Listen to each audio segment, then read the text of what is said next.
ഏവർക്കും പുതിയൊരു അധ്യായത്തിലേക്ക് ഹാർദമായ സ്വാഗതം. ഈ അധ്യായത്തിൽ നമ്മൾ വിശകലനം ചെയ്യുന്നത് തൃക്കേട്ട നക്ഷത്രത്തിൻ്റെ 2025 ആണ്ട് സെപ്റ്റംബർ ഒക്ടോബർ മാസങ്ങളിലെ ഗുണദോഷ ഫലങ്ങളാണ്. ഞാൻ ആദ്യമായി ഒന്ന് പറഞ്ഞോട്ടെ, ഇത് തൃക്കേട്ട നക്ഷത്രത്തിൽ പിറന്നവരുടെ പൊതുവായ ഫലമാണ് നമ്മളിവിടെ വിശകലനം ചെയ്യുന്നത്. നിങ്ങൾക്ക് ഓരോരുത്തർക്കും വ്യക്തിഗത ഫലം ലഭിക്കുന്നതിനായിട്ട് നിങ്ങളുടെ ജാതകം ഒരു ഉത്തമനായ ജ്യോതിഷിയെ കാണിച്ച് രാശി ചിന്തനം നടത്തി മുന്നോട്ട് പോകുന്നതായിരിക്കും എന്തുകൊണ്ടും നല്ലത്. ഇനി പൊതുവായ ഫലത്തിലേക്ക് വരാം. തൃക്കേട്ട നക്ഷത്രത്തിൽ പിറന്നവർക്ക് ഈ സെപ്റ്റംബർ ഒക്ടോബർ മാസങ്ങളിലൊക്കെ പിതാവിൻ്റെ നീരസമായ പ്രവൃത്തി നിങ്ങൾക്ക് കടുത്ത മനോദുഃഖത്തിന് ഇട നൽകുന്നതാണ്. അതുപോലെ തന്നെ കുടുംബത്തിൽ മംഗളകർമ്മത്തിനുള്ള യോഗങ്ങളൊക്കെ കാണുന്നുണ്ട്.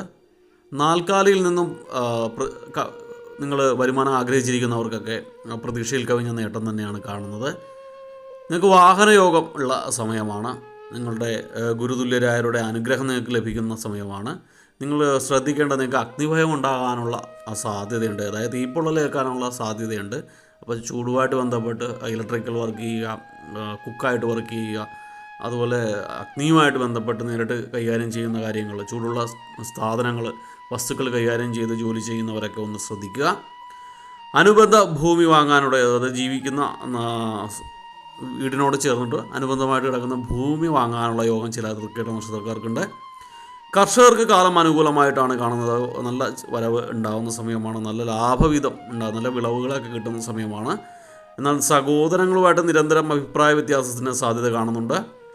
നിങ്ങൾ ദൂരദേശത്ത് നിന്നും വിവാഹബന്ധമൊക്കെ ഉണ്ടാകുന്ന സമയമാണ്. വിവാഹചിന്തനം നടത്തുന്നവർക്ക് സഹായികളിൽ നിന്നൊക്കെ ഉപദ്രവം വരാതെ നോക്കേണ്ട സമയമാണ്. നിങ്ങളുടെ ജോലിക്കാരിൽ നിന്ന് നിങ്ങൾക്ക് ചെറിയ ഉപദ്രവങ്ങളൊക്കെ ലഭിക്കാനുള്ള മോഷണം അല്ലെങ്കിൽ മറ്റേതെങ്കിലും രീതിയിലുള്ള ഉപദ്രവം ഒക്കെ ഉണ്ടാകാനുള്ള സാധ്യതയുണ്ട്.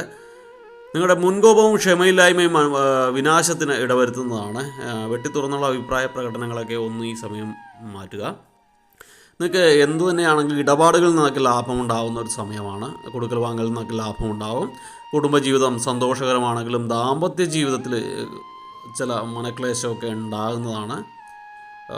അത് ഭാര്യാഭർത്തൃ ബന്ധം കുറച്ച് വിള്ളലൊക്കെ വീഴാനുള്ള സാധ്യതയുണ്ട്.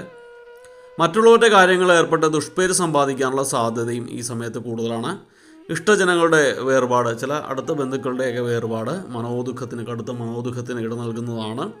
നിങ്ങൾ തീർച്ചയായിട്ടും അനാവശ്യ കൂട്ടുകെട്ടുകളൊക്കെ ഒന്ന് ഒഴിവാക്കേണ്ടതാണ്. നിങ്ങളുടെ ഈശ്വര ചിന്ത ഒരു കാരണവശാലും കൈവിടരുത്. എല്ലാം തകർന്നവനെ പോലെ നിങ്ങൾ സംസാരിക്കുമെങ്കിലും നിങ്ങളുടെ ഈശ്വര ചിന്ത ഒരിക്കലും കൈവിടരുത്. ആത്മവിശ്വാസവും ഉത്സാഹവും ഒക്കെ മാസാവസാനമൊക്കെ ആകുമ്പോൾ വന്ന് ചേർന്നുകൊള്ളും.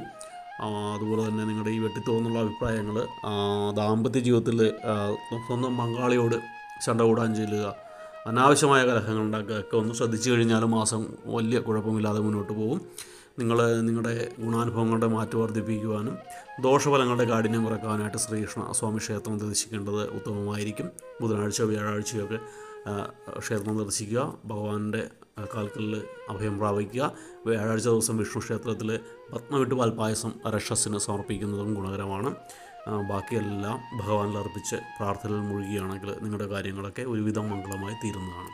എല്ലാവർക്കും വീഡിയോ ഇഷ്ടപ്പെട്ടു എന്ന് വിചാരിക്കുന്നു. വീഡിയോ ഇഷ്ടപ്പെട്ടാൽ ലൈക്ക് ചെയ്യുക. തുടർന്നുള്ള മാസങ്ങളിലെ വീഡിയോ കൃത്യമായി ലഭിക്കുന്നതിനായിട്ട് ചാനൽ സബ്സ്ക്രൈബ് ചെയ്തിട്ടില്ല എങ്കിൽ സബ്സ്ക്രൈബ് ചെയ്യുക. മുൻ വീഡിയോയും മറ്റ് നാളുകളുടെ വീഡിയോയൊക്കെ ഞാൻ പ്ലേലിസ്റ്റിൽ കൊടുത്തിട്ടുണ്ട്. നിങ്ങൾക്ക് അതിൽ നിന്നും ഡൗൺലോഡ് ചെയ്ത് കാണാവുന്നതാണ്. അപ്പോൾ ഒരിക്കൽ കൂടി എല്ലാവർക്കും നന്ദി പറഞ്ഞുകൊണ്ട് നിർത്തുന്നു. നന്ദി, നമസ്കാരം.